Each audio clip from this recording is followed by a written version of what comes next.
Bienvenidos una vez más a nuestro encuentro de creatividad, cultura y sensibilidad. Hoy abordaremos el tema de la creatividad desde tres perspectivas. Vamos a hacer un viaje genérico por una suerte de estado del arte. Vamos a mirar la creatividad como la han entendido desde distintas áreas del conocimiento. Sabemos que ha hablado de la creatividad la filosofía, la antropología, la psicología, la educación también. Entonces hoy vamos a hacer un paneo, vamos a hacer un viaje, como les decía, por la creatividad desde la lectura como un asunto práctico para resolver problemas. También vamos a mirar quién ha hablado de la creatividad como un asunto psicosocial. Y finalmente vamos a mirar la creatividad desde la educación, cómo es que se ha abordado desde la educación. Entonces, vamos a hacer la presentación, vamos a compartir pantalla y los invito entonces a este viaje teórico sobre la creatividad. Tenemos entonces que hemos agrupado en este estado del arte tres categorías. La primera categoría que vamos a abordar es la de la creatividad como un asunto de resolución de problemas y en un segundo momento la creatividad como un asunto psicosocial y posteriormente para finalizar la creatividad como un asunto educativo. Entonces, en la primera línea nosotros tenemos que como un asunto práctico han hablado distintos autores. Entre ellos están Ostrover y Vidal.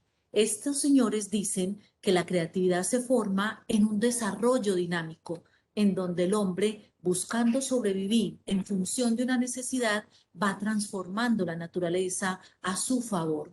También dicen que hay como tres posibilidades de creativo. Uno es el que soluciona problemas. Este inventa e intenta resolver de forma creativa un problema. También tenemos al artista. El artista es el que crea obras de arte. Y tenemos finalmente entre estos tres a las personas que adoptan la creatividad como un estilo de vida, como una forma de vida, y son sujetos que viven de manera introvertida y pasan al extrovertido.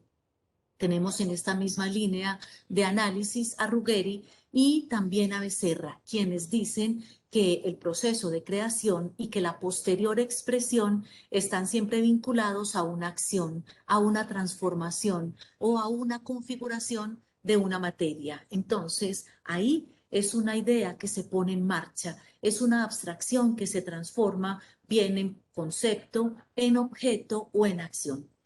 Y también apuntan a que la creatividad como acto requiere de acciones y que esas acciones llevan a obras creativas concretas, que no solo son pensamientos, sino materializaciones.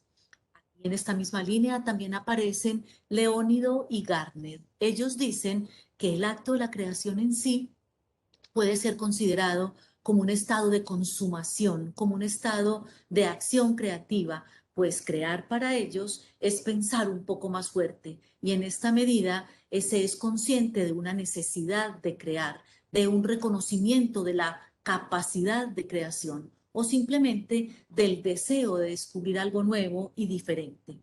Aquí también se involucra una fuga en un punto identificado. Entonces ellos ven una tensión entre la creatividad como función y la creatividad como experiencia de la misma. Entonces ahí funciona una dinamización de un contexto conocido en el que por el rendimiento que eso representa generan una resistencia al cambio. Entonces miremos cómo ahí ha sido entendido como un asunto también de resiliencia, de flexibilidad, de resistencia y de coexistencia. Ahora, en la segunda línea, tenemos la creatividad como un asunto psicosocial. Como un asunto psicosocial, tenemos a Stroba y también a Aguilera, quienes dicen que el ser creativo y el ser creador comprometen una relación muy importante que es la relación conciencia, sensibilidad y cultura. Aquí lo creativo en el hombre se da a nivel sensible, es un sentir pensar. Para ejercer la creatividad es necesario ser consciente de una necesidad y también ser consciente de la autocreatividad.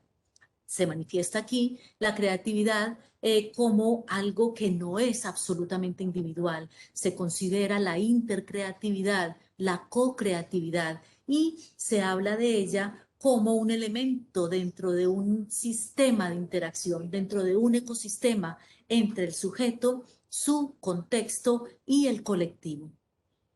También aparece Csikszentmihalyi y Amabile, quienes dicen que las implicaciones personales, las implicaciones socioculturales de la creatividad están puestas en una diversidad de campos y que se aplican a esa diversidad de campos. Aquí se evidencia una pluripotencialidad de la creatividad y aparece entonces como el resultado de la relación entre individuo, campo y ámbito. Aquí también se plantea este modelo psicosocial como un asunto sistémico que se denomina modelo componencial. Ese modelo es pensado en función del desarrollo de la creatividad en organizaciones que promueven una motivación intrínseca. Hemos de decir que los individuos, las personas, las sociedades somos seres organizados que conviven en organizaciones, orbitamos alrededor de patrones. Entonces, en esta misma línea aparece Buitrago, que dice que el modelo componencial tiene entonces tres factores: habilidades relevantes que tienen que ver con el dominio, es decir, con la pericia, con la habilidad del sujeto; tiene que ver con los procesos creativos relevantes que se asumen desde el pensamiento creativo, y tienen que ver también con la motivación intrínseca, que a pesar de que son propios de un sujeto, estos pueden ser potenciados o pueden ser sensibilizados o estimulados en un determinado entorno social. Entonces, en términos psicosociales, el pensamiento, la acción y el producto creativos están configurados por esas potencias reflexivas, por esas potencias prácticas individuales, al mismo tiempo que por los imaginarios y también por esas costumbres colectivas. Y finalmente, tenemos la línea de análisis de la creatividad vista o analizada desde la educación. Aquí aparecen Vilma y Sirken Robinson, quienes dicen que el sistema educativo ha impulsado criterios de organización, que este sistema educativo nace de esa revolución industrial y que esa revolución industrial privilegia la razón, el análisis, y limita el concepto de inteligencia, porque lo que se promueve es la estandarización y la evaluación cuantitativa sobre lo cualitativo.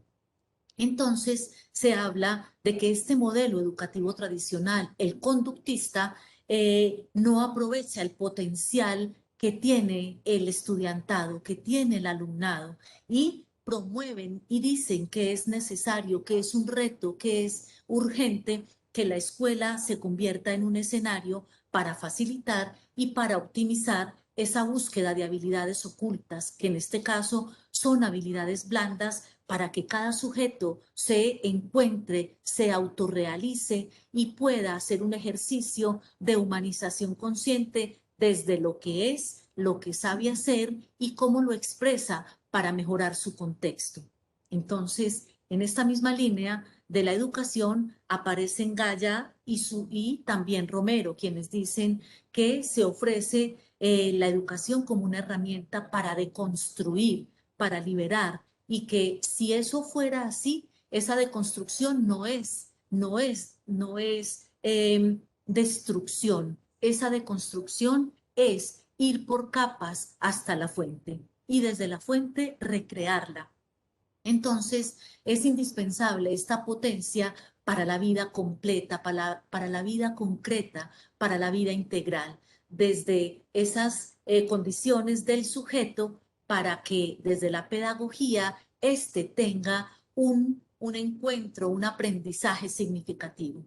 También se dice que hay que hacerle una mirada a ese interior del sujeto y a esas capacidades connaturales, más que a su contexto, porque en el contexto, si bien él puede afrontar aprendizajes y decidir y hacer proyectos y materializar y proyectar, es muy importante esa condición sine qua non interna del sujeto, porque de ahí, entonces, de esos modelos de pensar, de esos modelos de ser y de esos modelos de hacer creativos, depende el futuro, depende una humanización, una humanidad nueva, en otros términos. Estos argumentos, entonces, nos señalan la importancia de la acción del docente para impulsar ese potencial creativo y ese potencial cautivo que muchas veces está quieto, que a veces está inactivo en los estudiantes. De ahí entonces el imperativo de entender la necesidad de intervenir el quehacer educativo para adecuarlo a cambios históricos, sociales, tecnocientíficos, económicos y culturales del entramado social de la posmodernidad, es decir, del momento que estamos habitando. Estas tres miradas que hemos abordado coinciden en que la creatividad de un lado es función, es interacción y también es inteligencia. Y en esta perspectiva, como fuente, se vive como para la creación de nuevos mundos y para la recreación de estos en términos de conocimiento, de interacción y de bienestar, de confort. Y no podemos terminar este viaje rápido sin decir que hay otras perspectivas que abordan la creatividad. Estas perspectivas son las de la neuroeducación, que tiene referentes tales como Mora, Punset, Puig, Garner, Betro, Brauer, entre otros. Y también está la línea de la visión cuántica de la vida, donde aparecen Pereiro, Zucav, Hillman, Moraes, también de la Torre. Entonces, es muy importante que entendamos que sí es un fenómeno que, si bien ha sido visto como factor psicométrico, también ha sido visto como un factor diferenciador de lo humano, como un factor esencial del ser humano, ser origen. Entonces, con esta presentación hemos dado una mirada rápida a las posturas sobre la creatividad en esta modernidad. Entonces, les deseo lo mejor y los espero en la próxima sesión de creatividad, cultura y sensibilidad.